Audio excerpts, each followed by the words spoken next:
지난 2020년부터 서대문구 길고양이 동행본부, 줄여서 서동행이라 불리는 민간단체가 서대문구의 길고양이 공공급식소를 운영해 왔는데요. 하지만 서동행 대표의 길고양이 유기 혐의가 불거지면서 구청이 급식소 운영 계약을 일방적으로 해지했습니다.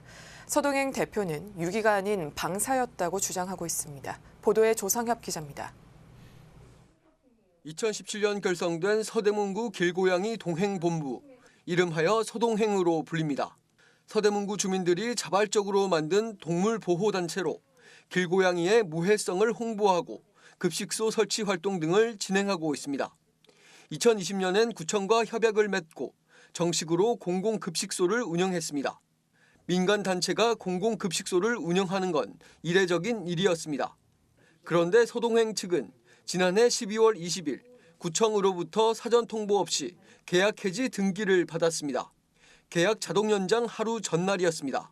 어느 날 저희 문자로 당일 특송으로 뭐가 온다고 왔어요. 그래서 이게 뭘까 하고서 열어봤더니 서동행의 그 급식소가 모두 다 협약 해지된다 이런 그 공문이 왔어요.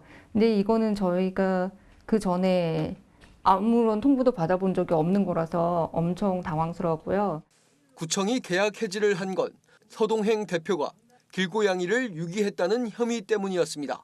구의회 건물 인근에서 임신한 길고양이를 포획해 일반 가정에서 새끼를 낳았고 1년 후에 모두 다시 풀어졌다는 겁니다.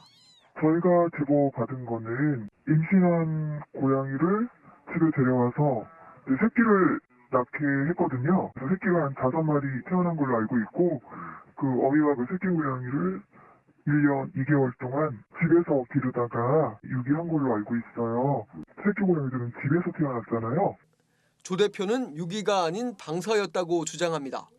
서동행 회원들의 요청에 의해 만삭의 고양이가 안전하게 출산할 수 있도록 조치했고 애초 보호 기간을 2개월로 예정했지만 예방접종 등 회원들의 추가 요구가 나오면서 방사가 늦어졌다는 것, 더불어 회원들 입회하에 방사했다고 말합니다. 회원분들께서 예방접종도 하고 그다음에 중성화도 한 다음에 내보내는 게 나중에 포획하기 힘드니까 그래야 되지 않겠느냐 그렇게 얘기를 하셔서 좀 더 길어지게 된 거고 일부러 손은 안 태웠어요. 손은 안 태우고 엄마랑 같이 있게 한 다음에 수의사님 조언을 받았는데 그 엄마랑 같이 있는 아기가 엄마랑 어렸을 때부터 같이 있으면 순화가 되지 않는다고 하셨어요. 야생성이 그대로 살아있기 때문에.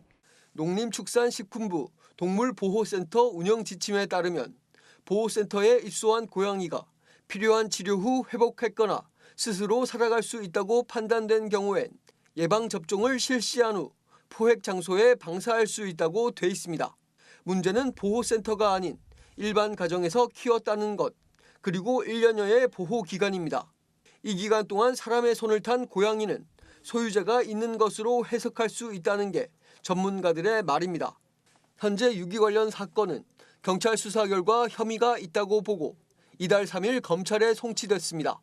이런 가운데 서동행 측은 서대문구청 동물복지팀이 법무법인 3곳으로부터 유기와 관련해 받은 자문에 대해 정보 공개를 신청했지만 정당한 사유 없이 거부당했다며 행정심판을 제기했습니다.